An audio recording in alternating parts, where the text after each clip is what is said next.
इच्छा में महाराज जी। गुरुदेव, एक आज अद्भुत दृश्य, जब आप सुबह प्रवचन कर रहे थे तो वो किसी के कैमरे में कैद हुआ और आपके ही ऊपर एक नाग नागिन के जोड़ा यहाँ हमें देखने को मिला। तो वो कैसा अतिशय है और उसको कैसे समझे हम, क्या अतिशय था? मुझे तो पता ही नहीं। मुझे तो आपने दोपहर में बताया कि ऐसा हुआ था। मैं कुछ समझ तो रहा था, कुछ हो रहा है, लोग ऊपर देख रहे हैं, लेकिन मैंने समझा नहीं।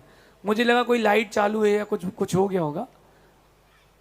देखिए, ऐसा है, निमित्त शास्त्र कहता है कि अगर साधु जहां बैठे हों या जहां लेटे हों और उनके सिर पर अगर आके सर्प बैठ जाए, उस दिन से उनका जो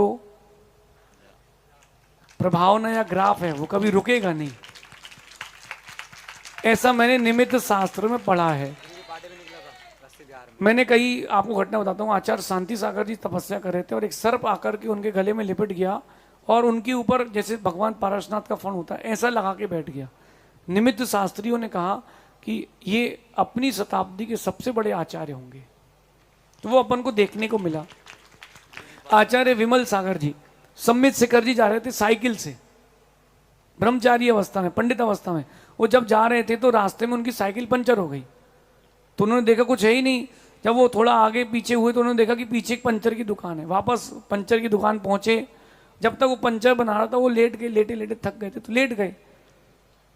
तो उन्होंने जब आंख खोली तो देखा कि एक सांप उनके ऊपर फण फैलाया कि धूप ना आ जाए।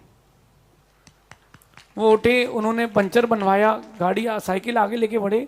उनको याद आया कि पैसा देना तो मैं भूल ही गया, और पीछे मुड़े तो पंचर की दुकान गायब। ये अतिशय आचार्य विमल सागर जी के साथ हुआ। और गुरु जी के साथ हमने एक दृश्य देखा।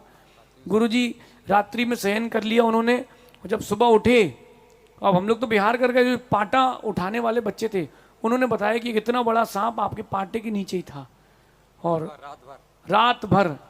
तो ऐसी दृश्य भी हम लोगों ने देखे। निमित्त शास्त्र कहता है कि अगर किसी के सिराने सर्प आ जाए तो अब उसकी उन्नति को रोकने का काम कोई नहीं कर पाएगा। ऐसा मैंने पढ़ा है, बाकी केवली जाने। और दो जोड़े थे, मांगलिक है, सर्प के जोड़े दिखना मांगलिक है, ऐसा समझिए। नमोस्तु भगवान, नमोस्तु नमोस्तु। अगली जिज्ञासा